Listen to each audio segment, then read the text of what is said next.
परिष्कार क्लासेस सरदार शहर के यूट्यूब चैनल पर आप सभी का स्वागत है। जैसा कि आपको पता है, कल हमने संधि जो टॉपिक है वो शुरू किया था। उसके 3 भेद होते हैं वो पढ़ा था। उनके 3 भेद में अच संधि, व्यंजन संधि या हल संधि और तीसरी होती है विसर्ग संधि। अच संधि या स्वर संधि के हम पहला भेद पढ़ रहे थे दीर्घ संधि। दीर्घ संधि का जो पहला भेद का पहले जो पॉइंट का उदाहरण था, प्लस से पहले ए या आ और प्लस के बाद भी ए या आ मिले तो आ में परिवर्तन हो जाता है, बदल जाता है, वो हमने पढ़ लिया था। उसके 2 उदाहरण हमने देख लिए थे। उससे आगे हम शुरू करते हैं। एक जैसे उदाहरण आ गया, मूर धन अरी। उदाहरण के मूर धन अरी। मूर में अपने को पता है रै में ए छुपा हुआ है। क्या छुपा हुआ है? ए। और यहाँ भी हमें ए मिल रहा है। दीर्घ संधि का नियम मिल रहा है।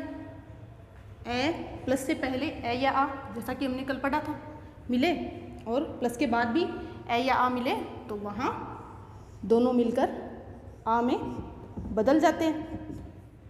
तो हम इसको बनाते हैं। रै में से हमने ए हटाया, रै अधूरा, आ बना और बचा री। इसको हम जोड़ेंगे जैसा कि कल जोड़ा था। रै में आपको कल ही बताया था कि यदि व्यंजन के बाद कोई स्वर आए तो उसकी मात्रा अवश्य लगती है। तो रै में आ की मात्रा लगेगी, बनेगा रा और बचा री, है ना, मुरारी। ठीक है, क्या बना? मुरारी। अब अगला उदाहरण, कदा धन अपि। क्या बनेगा? कदापि आ मिल रहा है, इधर ए मिल रहा है। कल हमने पढ़ा था कि संधि सिर्फ 2 ही जगह होती है। प्लस से जो पहला शब्द है उसका अंतिम वर्ण और प्लस के बाद जो शब्द है उसका पहला वर्ण, इन 2 ही जगह संधि होती है। दोनों की जगह क्या बनेगा? आ। तो क्या बनेगा? कदापि।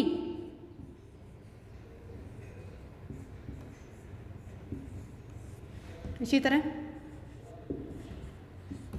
नए संस्कृत का अव्यय शब्द है धन अस्ति। क्या बनेगा? नास्ति। नए में एच छुपा हुआ है, इधर भी ए मिल रहा है। क्या बनेगा? नास्ति।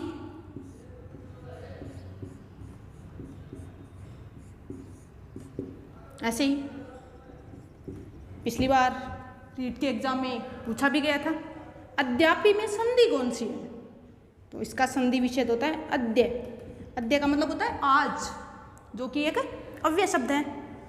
अद्य धन अपि। क्या बनेगा? अद्यापि।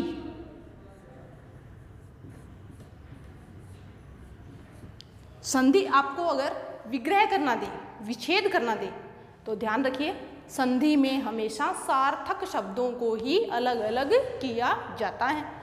सार्थक होने चाहिए शब्द, उनका कोई अर्थ निकलना चाहिए। अद्य का अर्थ होता है आज और अपि एक अव्यय शब्द है, दोनों ही अव्यय शब्द हैं।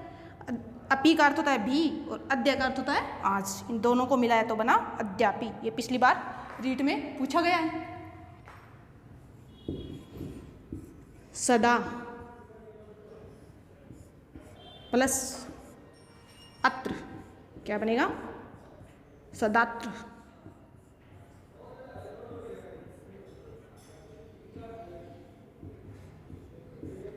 मम धन अपि। क्या बनेगा? ममापि।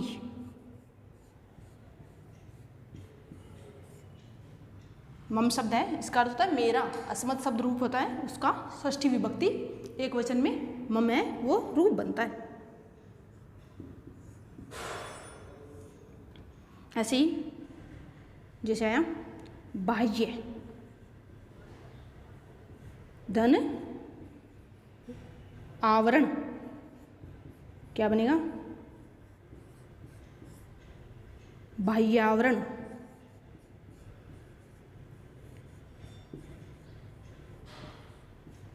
इस तरह अनेक उदाहरण हो सकते हैं। ऐसे ही एक शब्द आता है दैत्य। दैत्य बोलते हैं राक्षस को। धन अरि, क्या बनेगा? दैत्यारि, ए छुपा हुआ है, इधर भी ए मिल रहा है, तो संधि के नियम के अनुसार आ बनेगा, बना दैत्यारि।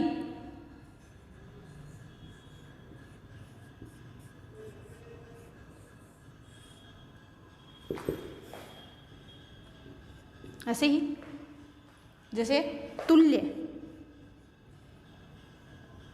धन आश्यम, क्या बनेगा? तुल्याश्यम।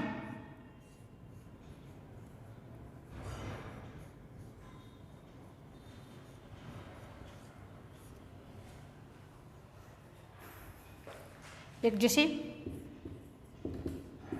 हिम, हिम बोलते हैं बर्फ को। धन आलय, क्या बनेगा? हिमालय। हिम में ए छुपा हुआ है और आलय का पहला वर्ण क्या है? आ। ए और आ मिलकर क्या बनेंगे? आ। तो क्या बना? हिमालय।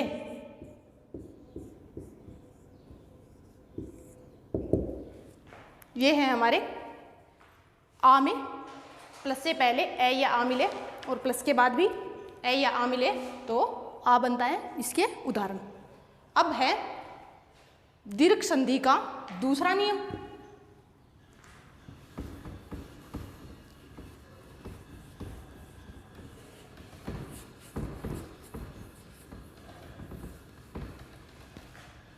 दीर्घ संधि का जो सूत्र था वो कह रहा था अकह सवर्णे दीर्घ है। अक प्रत्याहार अपने सवर्णों के परे रहते दीर्घ हो जाता है। तो अक प्रत्याहार में हमने 4 वर्ण पढ़े थे, ए का तो हमने देख लिया है। दूसरा आता है ई।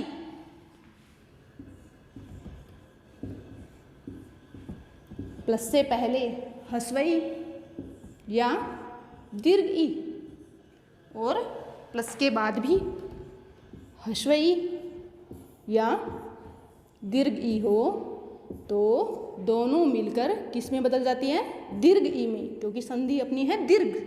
दीर्घ का मतलब होता है बड़ा, जो स्वर है वो बड़े में परिवर्तन हो जाता है, चाहे छोटा हो चाहे बड़ा हो, ह्रस्व हो या दीर्घ हो, किस में परिवर्तन होगा? बड़े स्वर में, दीर्घ स्वर में। ठीक है, तो इसका जैसे एक उदाहरण देख लिया, कवि।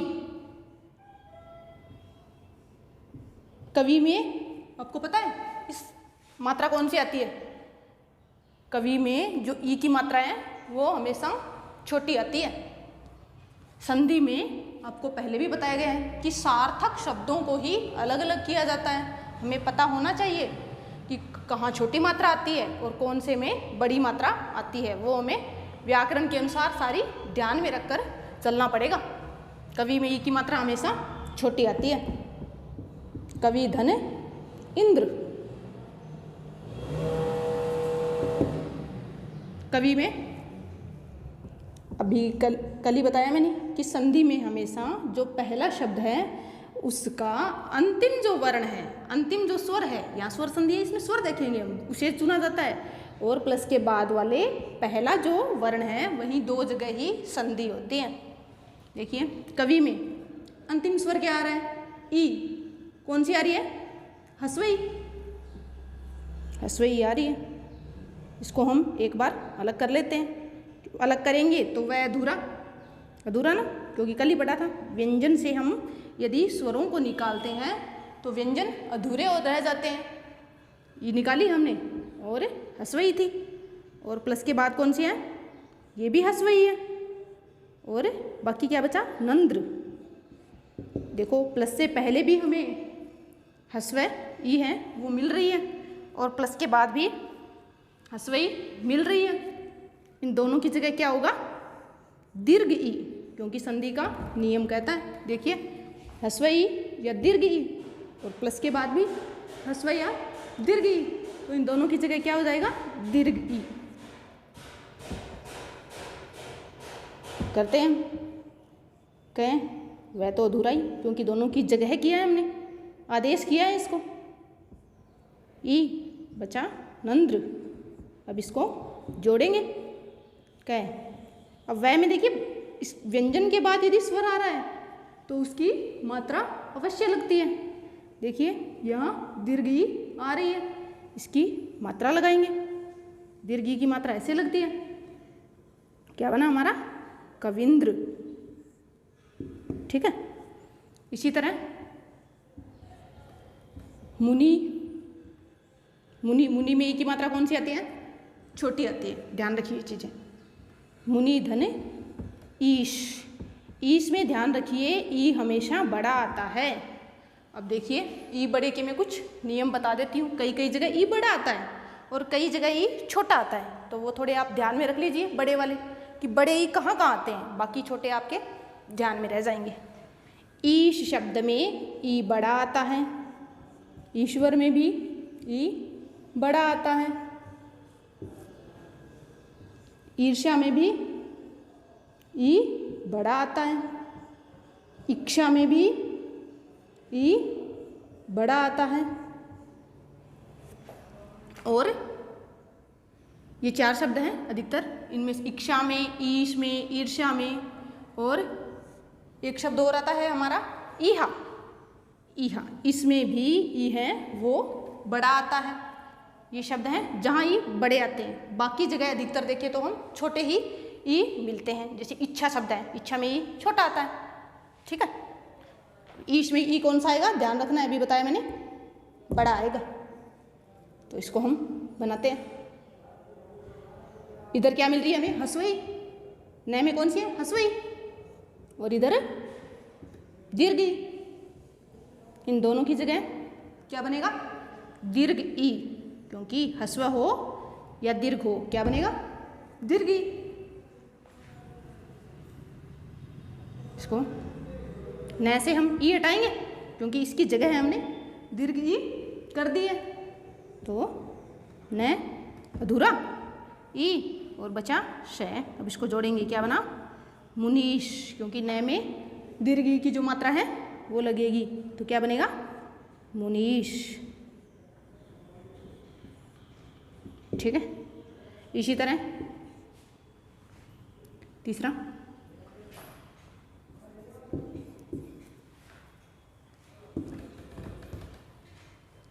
जैसे एक आ गया हमारे पास उदाहरण, गिरी।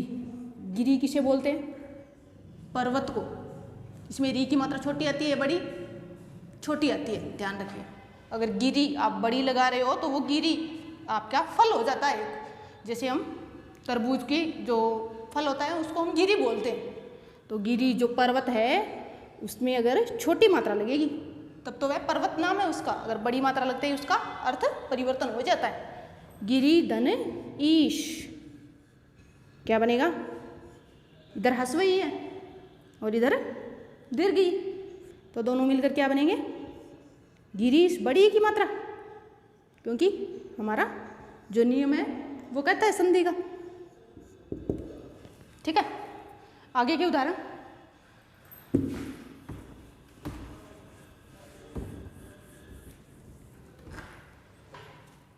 जैसे है दधी। दधी धन इंद्र, क्या बनेगा? दोनों में संधि हो जाएगी, बनेगा दधिंद्र।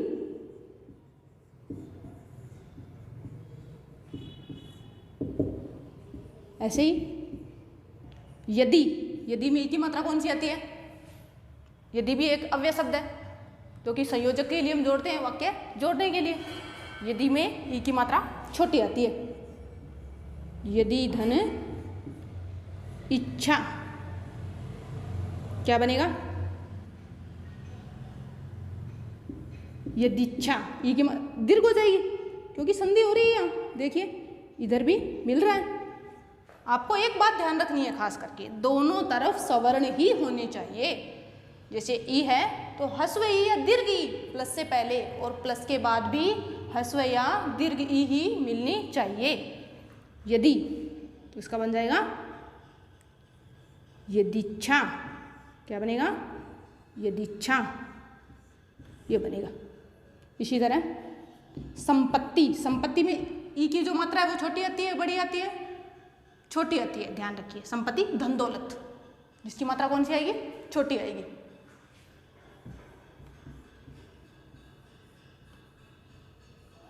संपत्ति धन ईर्ष्या, ईर्ष्या में कौन सी आएगी? अभी बताया मैंने, ईर्ष्या में ई की मात्रा बड़ी आती है। तो क्या बनेगा? संपत्ति ईर्ष्या। क्यों? क्योंकि बड़ी आ जाएगी मात्रा, दीर्घ संधि का नियम कहता है। संपत्ति ईर्ष्या। इसी तरह जैसे एक उदाहरण है, भूमि धन ईश। क्या बनेगा? भूमि में ई की मात्रा छोटी आती है ना, तो क्या बनेगा? भूमीश।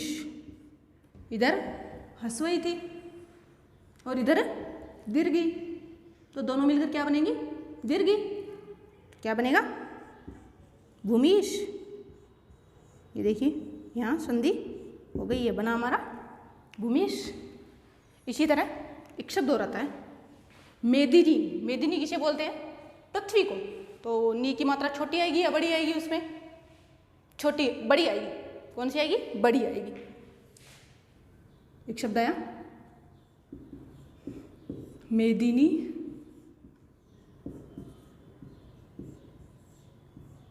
धन ईश्वर। ईश्वर में अभी बताया कौन सी आती है? बड़ी मात्रा आती है। ये है वो बड़ी आती है। क्या बनेगा इसका? मेदिनीश्वर। बड़ी मात्रा ही लगेगी क्योंकि जो दीर्घ मात्रा है वही लगेगी। इधर क्या मिल रहा है? दीर्घी, और इधर भी दीर्घी, दोनों ही दीर्घ है, तो भी किस में परिवर्तन होगा? दीर्घ में ही। क्या बना? मेदिनीश्वर।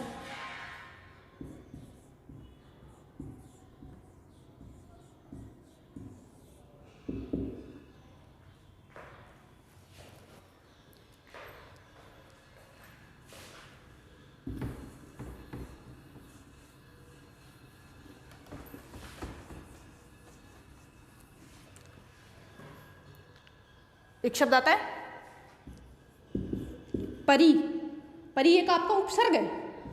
उपसर्गों की संख्या 22 होती है। प्र, प्रा, अप, निस, निर, दुर, इस प्रकार 22 होती है उपसर्गों की संख्या। परी प्लस इक्षा। इक्षा में कौन सी आती है? अभी बताया मैंने, बड़ी मात्रा आती है। ये है वो दीर्घ आती है। परिधन इक्षा। देखिए अब इसमें संधि करेंगे।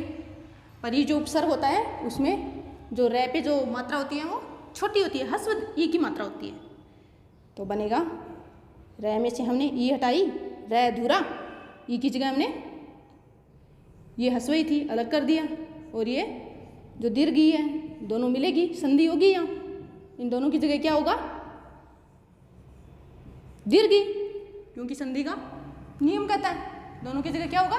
दीर्घ ई। तो बनेगा इसमें दोनों की जगह हमने किया दीर्घ, और इधर था क्ष। क्या बना ये? रै में ई की मात्रा जुड़ेगी तो क्या बना? री, बड़ी लगेगी, और ये बना परीक्षा, जो कि आप देते हैं, जिसे आप एग्जाम बोलते हो। ठीक है, तो इसमें भी आपसे पूछ लिया जाए संधि कौन सी है, तो कौन सी संधि है? दीर्घ संधि है। ध्यान रखिए इस बात को। ऐसे एक शब्द आता है अधीक्षक। इसमें भी आपकी कौन सी संधि है? दीर्घ संधि होती है। अधि, अधि भी आपका एक उपसर्ग है। और इक्षक, इक्षक भी मतलब देखने वाला। तो इक्षक में ई है वो बड़ा आता है। जैसे इक्षा में ई बड़ी आती है वैसे इक्षक में भी बड़ी आती है। इधर ह्रस्व ई थी, इधर दीर्घी। क्या बनेगा दोनों की जगह? दीर्घी। फिर क्या बना? अधि आपका उपसर्ग होता है, उसमें ई की मात्रा है वो छोटी आती है। उपसर्गों में अधिकतर ध्यान रख लीजिए, ई की जो मात्रा है अधिकतर में जो बाद में लगते हैं उनमें छोटी ही आती है अधिकतर। तो क्या बनेगा यहाँ? अधीक्षक। ठीक है। इसी तरह एक शब्द आता है संस्कृत का फलानी इमानी, फलम फले फलानी। ये जो फलानी है वो प्रथमा विभक्ति या द्वितीय विभक्ति दोनों के बहुवचन में रूप बनते हैं। फल शब्द रूप होता है फलम फले फलानी, फलम फले फलानी, फलेन फलाभ्याम फले, इस प्रकार। तो फलानी है वो प्रथमा विभक्ति का और द्वितीय विभक्ति बहुवचन का दोनों का ही रूप बनता है। फलानी, इसमें जो नए में जो ई जुड़ी हुई है वो कौन सी है? हस्व। कौन सी है? हस्व। देखिए इसको ध्यान से। और इमानी, इमानी में भी कौन सी है? ई हस्व है। ठीक है, तो इन दोनों की जगह क्या हो जाएगा? क्या हो जाएगा? दीर्घी। तो बनाएंगे तो क्या बनेगा इसका रूप? नए में से हमने ई हटाई, नए अधूरा, इन दोनों की जगह हो गई दीर्घी और बचा मानी। अब इसको जोड़ेंगे, क्या बनेगा? फलानी मानी, ऐसे शब्द आ जाएं। तो भी आप पहचान लीजिए कौन सी संधि है यहाँ? दीर्घ संधि है। ठीक है, शब्दों को देखकर, शब्दों को देखिए और उन्हें अलग करने की कोशिश कीजिए। सार्थक शब्दों को, संधि में हमेशा सार्थक शब्द अलग किए जाते हैं, उन्हें देखिए कि मूल रूप में कैसे थे, इनके सार्थक अर्थ क्या हैं। तो अब आपको संधि है वो करना आसान हो जाएगा। फलानी मानी, ये बना इसका रूप। ठीक है, ये तो हुए ई के उदाहरण। अगला है अक प्रत्याहार में, और तीसरा कौन सा आ रहा था? उ, ए, ई, और तीसरा कौन सा था? उ।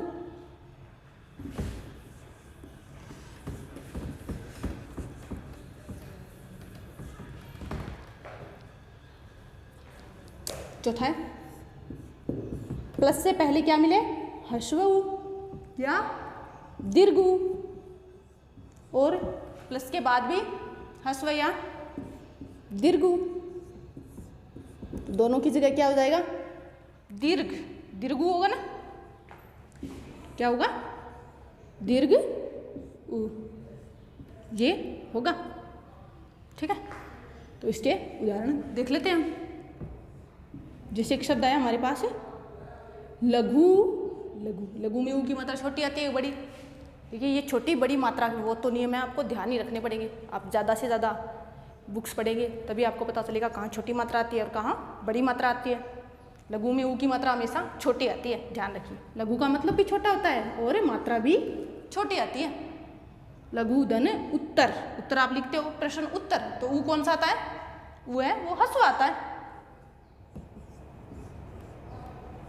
इन दोनों में संधि होगी, होगी ना? क्योंकि प्लस से पहले हमारा नियम मिल रहा है, ऊ मिल रहा है हमें, हस्व ऊ है वो मिल रहा है, और प्लस के बाद भी हस्व ऊ मिल रहा है। दोनों की जगह क्या हो जाएगा? दीर्घ ऊ। करते हैं इसको। गए में से हमने ऊ हटाया, गए अधूरा, और ये हमने ऊ इधर भी था, इधर कौन सा था? इधर भी हस्व है ना, हस्व ऊ। अब इसको हम दोनों की जगह क्या होगा? देखिए प्लस से पहले हस्व ऊ या दीर्घ ऊ, देखिए हमें हस्व ऊ मिल चुका है, और प्लस के बाद हस्व या दीर्घ कोई भी हो तो क्या बनेगा? दीर्घ ऊ। तो प्लस से पहले हमें हस्व मिल चुका है और प्लस के बाद भी हस्व ऊ मिल चुका है, तो दोनों की जगह क्या होगा? दीर्घ ऊ। दीर्घ ऊ हो जाएगा। इन दोनों की जगह हम लिख देते हैं दीर्घ ऊ, और अब इसको हम जोड़ेंगे। गए में ऊ की मात्रा जुड़ेगी, कौन से की? देखिए व्यंजन के बाद यदि कोई स्वर आता है तो उसकी मात्रा अवश्य लगती है। तो यहाँ कौन सा आ रहा है? दीर्घ ऊ। तो मात्रा कैसे लगेगी? दीर्घ ऊ की मात्रा है वो ऐसे लगती है, आपने छोटी क्लासों में सीखी होगी। हस्व की मात्रा ऐसे लगती है और दीर्घ की ऐसे लगती है, इधर मुड़ के लगती है। तो इसकी मात्रा हमने लगाई तो क्या बना? लघुत्तर। ठीक है, इसी तरह एक शब्द आया विष्णु धन उदय। विष्णु जो कि भगवान का नाम है, ऊ की मात्रा छोटी आती है बड़ी आती है? छोटी आती है, ध्यान रखिए।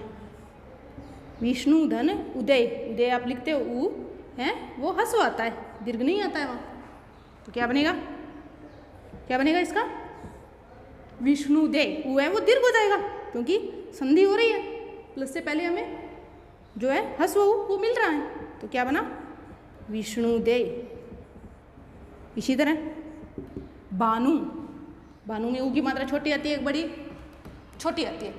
भानु कहते हैं सूर्य को, रवि, भानु, दिनकर, दिवाकर, भास्कर, ये सब सूर्य के पर्यायवाची होते हैं। तो भानु में भी जो ऊ की मात्रा है वो छोटी आती है।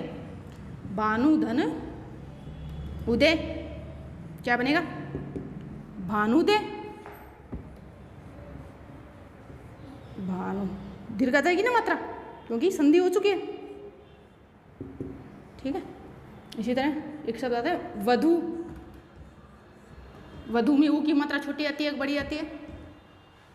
ध्यान रखिए वधु में ऊ की मात्रा हमेशा दीर्घ आती है, बड़ी मात्रा आती है।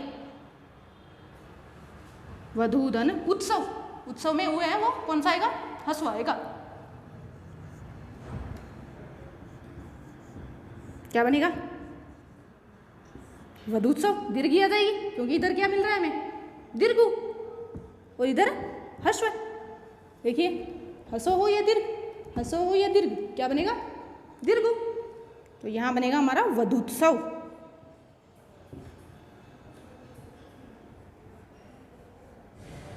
इसी तरह एक शब्द आता है चमू, चमू बोलते हैं सेना को, इसमें भी ऊ की मात्रा है वो बड़ी आती है। वधु में, चमू में, इनमें जो ऊ की मात्रा है यवागु, ये जो शब्द होते हैं इनमें जो ऊ है वो हमेशा बड़ा लगता है। ठीक है। तो चमू धन ऊर्जा, ऊर्जा में ऊ कौन सा आता है, ऊर्जा में ऊ है वो दीर्घ आता है। ऊर्जा है, ऊष्मा है, कई शब्द है, ऊन है,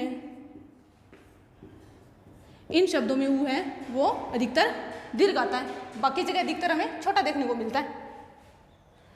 एक शब्द और आता है इनके साथ ऊहा, इन जगह ऊ है वो दीर्घ आते हैं और बाकी जगह छोटा है। चमू धन ऊर्जा, क्या बनेगा चमूर्जा,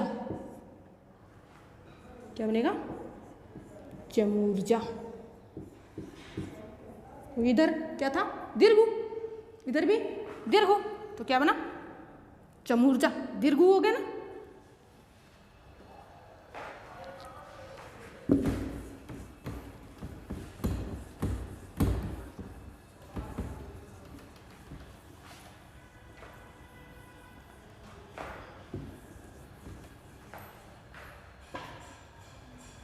एक शब्द है यवागु, धन उष्मा। यवागु किसे बोलते हैं, जो को बोलते हैं, उष्मा, क्या बनेगा यवागुष्मा, यवागुष, क्योंकि संधि हो चुकी है, दीर्घ था, इधर भी दीर्घ था, तो क्या बना यवागुष्मा। ठीक है। ये हो गए हमारे ऊ के उदाहरण। और ठीक है, तो आगे के जो पार्ट है हम इसका अगले वीडियो में बढ़ते हैं। तब तक चैनल को आप सब्सक्राइब कीजिए, लाइक कीजिए।